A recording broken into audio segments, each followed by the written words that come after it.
불법이 아니었습니다. 예수님 시대에 성전에서 환전하는 행위 또 환정상들의 활동은 결코 불법이 아니었습니다. 그러니까 왜냐하면 절기를 지키러 예루살렘에 올라오는 사람들은 누구나 다 성전세를 내야만 했습니다. 그런데 그 성전세라는 것은 자신들이 일반 사회에서 통용하고 사용하는 화폐가 아니고 성전에서만 사용되는 티리시라고 하는 화폐로 내야 했습니다. 그러니 당연히 가져온 자신들의 통용 화폐를 성전 화폐인 티리시로 바꾸는 것은 당연한 일이죠. 그러니 당국에서는 제도를 만들고 그리고 그 일에 일할 수 있는 환정상들을 임명해서 순례객들의 환전 편의를 보아준 것입니다. 그러므로 성전에서 환전해주고 순례객들의 편의를 봐주는 것 결코 불법이 아니었습니다. 바꿔 말하면 그것은 지극히 합법적인 그런 일이었다라는 것이죠. 재물을 판매하는 행위도 불의가 아니었습니다. 불법이 아니었습니다. 그건 역시 합법이었습니다. 왜 그렇습니까? 유월절을 지키러 올라오는 모든 유대인들은 또한 하나님께 제물을 바쳐야 했죠. 제물은 무엇을 바칩니까? 소나 양이나 염소나 혹은 비둘기 같은 제물을 바칠 수 있었습니다. 그런데 이 하나님께 드릴 제물을 자신이 원래 살고 있는 지역에서부터 가지고 온다는 것은 여간 불편한 일이 아니었을 것입니다. 생각해 보십시오. 소를 끌고 온다, 양을 끌고 온다, 염소를 끌고 온다, 비둘기를 들고 온다. 얼마나 불편합니까?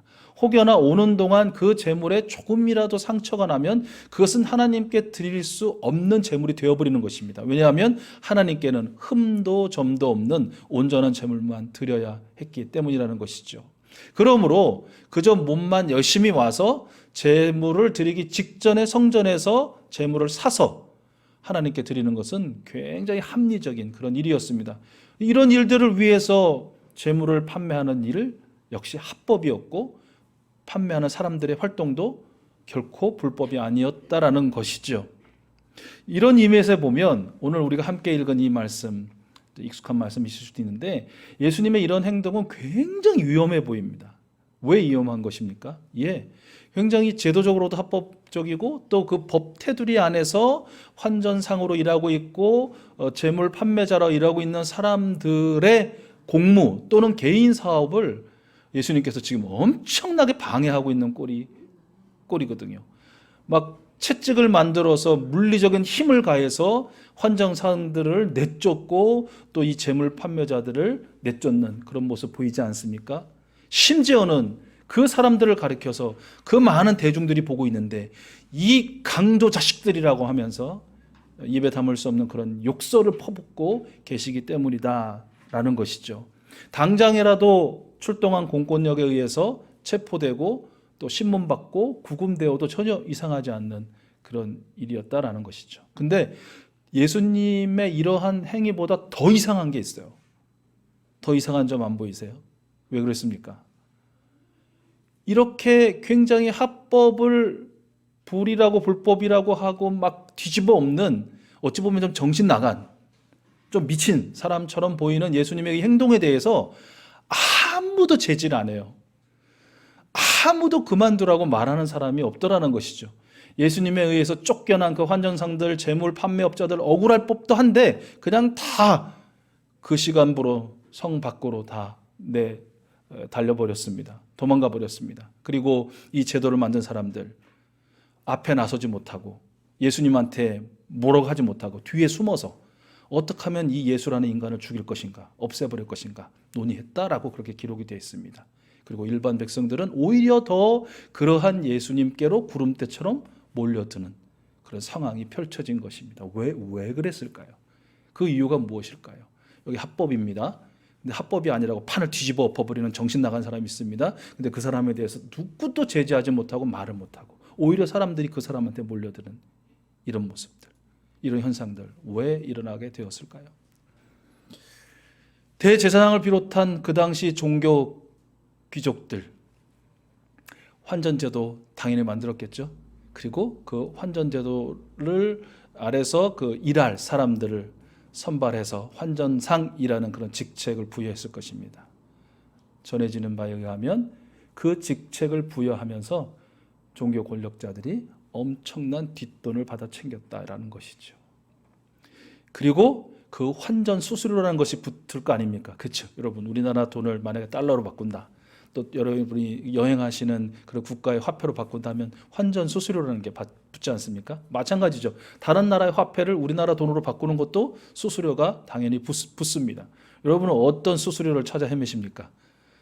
단 1원이라도 아낄 수 있는 그런 은행이 있으면, 그런 처소가 있으면, 그런 사설업체가 있으면 뭐 그런데 찾는 거 아니겠습니까? 환전 수수료 붙겠죠. 그 수수료의 아주 많은 부분을 이들이 편취했다는 것입니다. 자, 제도를 만들고 그 제도를 실행케 하는 사람들이, 권력자들이 뒷돈을 받아 챙기는, 그리고 한 번의 뒷돈으로 끝나는 것이 아니라 계속해서 환전이 일어날 때마다 수수료를 받아 챙겼더라라는 것이죠. 그러니 이 환전상으로 어렵게 뒷돈을 대고 이제 그 직업을 얻은 사람들은 어떻게 했습니까? 환전 수수료를 어떻게 매겼겠어요? 예, 그들에게 계속해서 정기적으로나 비정기적으로 바쳐야 할 세금, 뇌물 플러스 자신의 이익도 있어야 될 거 아닙니까? 자신 또 벌어야 되잖아요. 그러니까 엄청나게 높은 환전 수수료를 매길 수밖에 없더라라는 것이죠. 그것을 받아 챙겼다는 것이고요.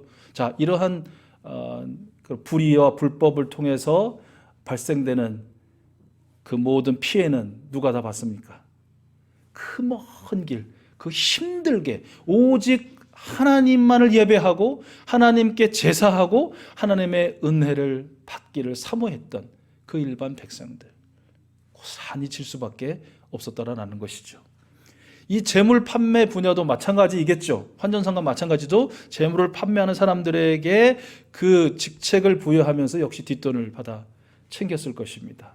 그리고 그 뒷돈으로 말미암아 그 직책을 받은 사람은 어떻게든지 더 많이 남겨 먹으려고 그렇게 꾀를 부렸겠죠. 오늘 말씀해 보면 예수님께서는 무엇을 파는 사람의 상을 뒤엎 보셨다고 하셨나요? 소, 양, 염소? 아니죠. 무엇을? 비둘기예요. 비둘기. 레위기 등의 율법서들을 보면 하나님께 드릴 이 제물은 소, 양, 염소가 나옵니다.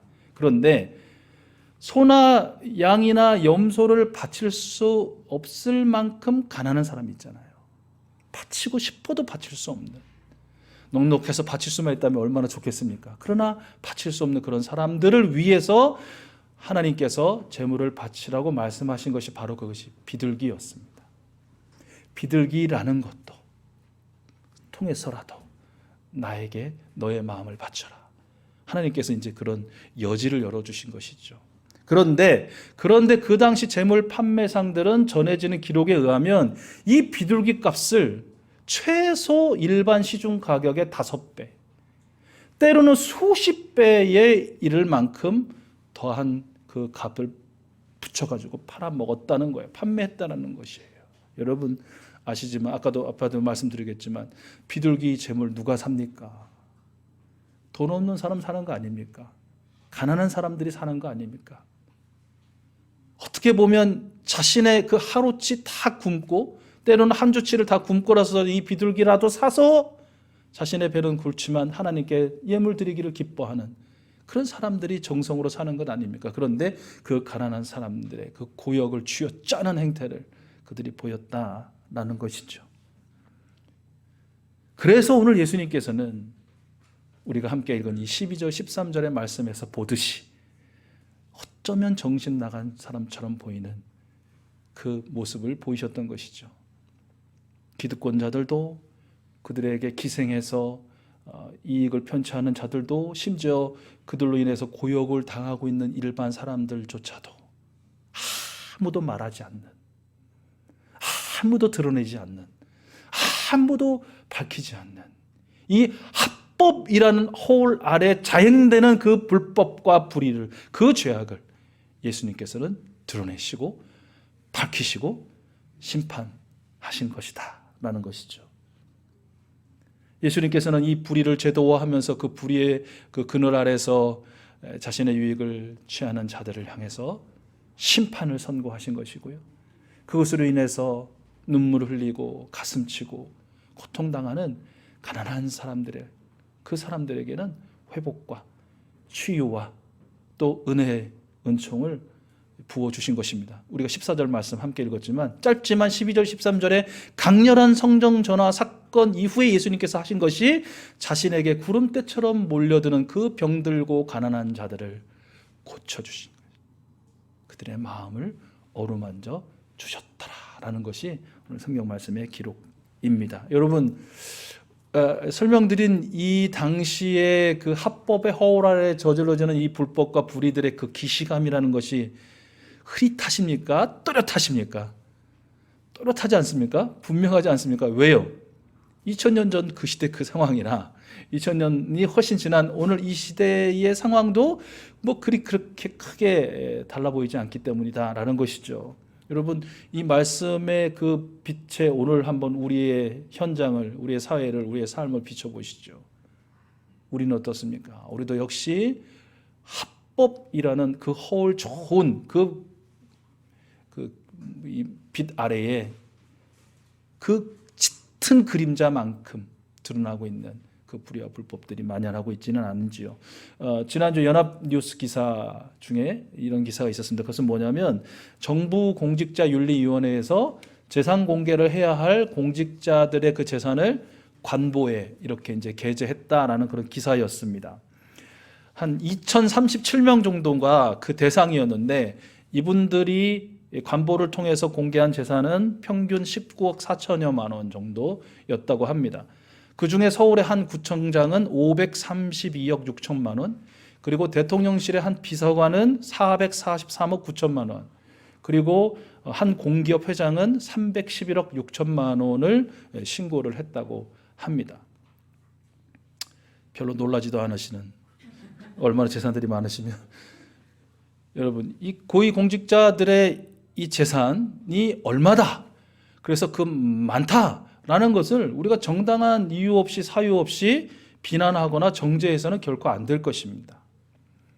다만 부디 이 간절한 소원이 하나 있습니다. 그것은 뭐냐면 법에 따라서 합법적으로 이들의 신고를 받아 재산을 공개한 정부공직자윤리위원회에 또 해야 할 일이 하나 있는데, 그것은 무엇이냐면 이들의 이 재산 형성 과정이나 재산을 늘린 과정이 합법적이었는가, 혹시 내부 자료를 불법적으로 활용해서 벌어들인 그런 수익은 없는가, 불법적으로 또 이들이 어떤 일을 해서 늘린 재산은 없는가를 심층적으로 심사하는 것이라고 합니다. 그리고 그것이 드러난다면 고발하고 고소해서 이들이 마땅한 법의 심판을 받을 수 있도록 하는 것이라고 합니다. 그러니 부디 정부공직자윤리위원회가 그 맡은 사명에 충실해 주시기를, 힘을 다해 주시기를, 그리고 열매를 꼭 맺어 주시기를 바라는 그런 마음이 크다라는 것이죠. 물론 그 기대감이라는 것은 솔직히 말씀드리면 저와 같은지는 모르시겠지만 제 경우에는 거의 제로에 가깝습니다. 왜냐하면 그렇게 밝혀졌고 그래서 수사 의뢰했다고 난 기사를 저는 본 일이 없거든요. 여러분, 우리는 예수 그리스도를 믿고 따르고 예수님과 동행하는 사람들로서 오늘 이 말씀을 우리 두 가지 영역에서 적용해 볼 수 있다고 생각합니다. 아니, 적용해야 한다고 생각합니다. 그것은 뭐냐면 앞서 말씀드린 것처럼 우리 사회 전반에 만연하고 있는, 분명히 합법이라고 말하는데 법을 어기지 않았다고 말하는데 그 합법의 허울 아래 자영되는 불법이 있는지 불의가 있는지에 대해서 우리 제대로 봐야 한다는 것, 주목해야 한다는 것, 그리고 할 수만 있다면 그것을 드러내고 그것을 물리치는 일에 헌신해야 한다는 것이죠. 그것의 당연한 어둠의 결과로서 가난한 사람들이 더 가난해지는 그런 일이 없도록 어떻게 보면 두 눈 부릅뜨고 감시자의 역할을, 그것을 드리고 물리치는 일에 헌신해야 한다는 것입니다. 그런데 여러분, 우리의 그 직접적인 헌신이 가능합니까? 가능은 하지만 거의 불가능에 가까울 정도로 어렵지 않습니까? 그래서 우리는 무엇을 해야 합니까? 그런 일에 헌신하라고 뽑아준 구의원, 시의원, 국회의원, 이런 사람들 제대로 하는지 감시해야 되는 거 아닙니까? 근데 보통은 저희들 뭐 한 번 딱 뽑아 놓으면 4년 뒤에 보자 이러고 뭘 하는지도 잘 모르고 지나가기 때문에 늘상 그 피해는 고스란히 입으면서도 말도 못하고 다음에 너 죽었어 뒤에서 어린아이들처럼 그런 마음만 갖게 되는 저희들인데요. 할 수만 있다면 매 순간 매 달은 어려워도 한 해 한 해 그들이 나름대로 자기들이 1년 동안 뭘 했다고 이렇게 책자도 내고 또 카톡으로도 좀 보내주잖아요. 의정보고라는 것들을 통해서 자세히 잘 보시고 또 지적할 것 있으면 지적하시고 그리한 일에 저희들이 참여하는 것만으로도 헌신하는 일이 될 수 있겠다 싶고요. 또한 그들도 잘 못 믿잖아요. 그렇게 보고는 그렇게 안 하고 뒤에서 어떻게 하는지 그것조차도 정말 감시하고 바로잡으려고 애를 쓰고 수고하고 있는 활동가들, 사역자들이 있다면 그들을 위해서 기도하고 또 그들을 후원하고 지지하는 것도 우리가 헌신하는 그런 한 방편이라고 그렇게 생각합니다. 자, 어떤 사회적인 영역의 합법의 허울 아래 이루어지는 불법과 불의는 없는지에 대하여 살피고 드러내고 물리치는 일에 우리가 예수님 따라 헌신해야 한다면 조금 그 범위를 좁혀서 우리 한 사람 한 사람, 우리 가정이나 교회라는 그 작은 가족 공동체 소그룹 안에도 분명히 합법이야. 불법은 아니야. 그런데 그 합법이라는 좋은 허울 안에 내가 행하고 있는 그런 불의 또는 불법은 없는가에 대해서 우리 한번 주목해 보자라는 것입니다. 나의 유익을 구하는 것 때문에 가난한 사람들이 더 가난해지는 그런 폐해가 있지는 않은가. 또 내 기분, 내 감정, 내 마음이지. 우리 그게 있잖아요. 뭐가 합법이에요? 헌법에 맞아야 합법인가요? 우리에게? 아니죠. 어떻게 보면 내 마음에 맞아야 합법이야. 내 기준에 충족하면 합법이고 내 감정에 맞으면 합법이고 내 기분에 맞으면 합법이에요. 뭐가 불법이에요? 내 기분에 안 맞으면, 내 감정에 안 맞으면, 내 마음에 안 맞으면 그 불법이라고 우리는 생활 속에서 그렇게 여기고 살고 있지 않은가라는 것이죠. 그러니 내 기분, 내 감정을 위해서라면 다른 사람의 기분이 어떻든 감정이 어떻든 뭐 그다음에 사람의 생각이 어떻든 합법인데 내가 뭐 잘못했는데 내가 뭐 불의를 했어 불법을 했어 그건 네 사정이지 라고 하는 그것은 가정 안에서도 마찬가지입니다. 남편이 됐든 만약에 남편이 되고 아버지가 됐다고 생각해 보십시오. 내 남편인데 내 아버지인데 내 남편의 도리를 하고 아버지의 도리를 하는 거지. 내가 생각할 때 분명히 내가 준법을 하고 있고 합법의 허울을 테두리 안에 있는데 내가 뭘 잘못했다는 거야. 왜 잘못했다고 아우성이고 왜 울고불고 하고 왜 아버지는 그냐고 따지고 다 저것들이 잘못돼서 맞을 수 있어요. 전제하기는 그게 맞을 수 있어요. 객관적으로. 근데 여러분 오늘 예수님의 말씀에 우리가 주목해서 보면 무엇이 불법이고 무엇이 불이냐? 그것은 나에게는 유익이 되는데 다른 사람에게 아픔이 되고 슬픔이 되고 괴로움이 된다면 그 사람 아무리 무엇으로 합법이라고 포장을 해도 그것은 주님 보시기에 불법이요 불이라고 말씀하시는 것입니다. 오늘 십자가의 길을 걷기 위해서 예수님께서 예루살렘으로 입성하신 날이죠.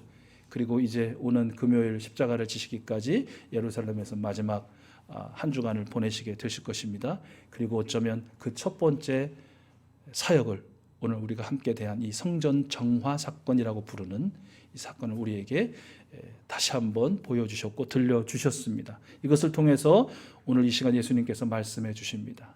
첫째, 사회와 교회, 가정과 너 자신의 삶의 영역을 돌아보라. 그리고 합법의 허울 아래 자행되는 불의가 있다면 드러내라. 물리쳐라. 우리 주님 말씀해 주십니다. 두 번째는 너보다 더 가난한 사람을 기억하고 돌보라. 가난한 사람, 병든 사람, 특별히 주님 저 가난한데요. 저도 병들었는데요. 더 가난한 사람, 더 병든 사람, 더 약한 사람, 여린 사람들을 기억하고 그들을 돌보라고 우리 예수님께서 명령하십니다. 이 예수님의 명령 따라 사는 것 쉬운 일 아니죠. 어렵습니다. 힘듭니다. 근데 여러분 잘 아시죠? 이 예수님의 명령에 순종하는 것이 바로 바로 여러분, 우리를 위해 십자가를 지신 예수님을 따라 사는 삶입니다. 우리가 찬송으로 십자가를 내 가지고 주를 따라 가도다, 목청 터져라 외쳐 부르는 것이 그게 따르는 것이 아니고요. 오늘 예수님께서 말씀해 주신 이 말씀 순종하는 그것이 십자가 지신 예수님, 십자가 질 수 있는 능력이 없어서, 자격이 없어서, 그런 힘이 없어서 그저 울며 예수님 뒤따라가는 그런 우리의 모습이라는 것 꼭 기억하시고 새기시고, 이 순환 주간, 이 고난 주간 한 주간 우리 예수님 경험하시고, 또 예수님의 말씀에 순종했더니 생명이 살고 또 이 사회에 천국의 빛이 비추어지고 그로 인하여 한량없는 기쁨이 우리 마음 안에 가득한 그런 은혜와 은총들을 경험하는 우리 익수수 가족들, 우리 예배자들 되실 수 있기를 축복합니다.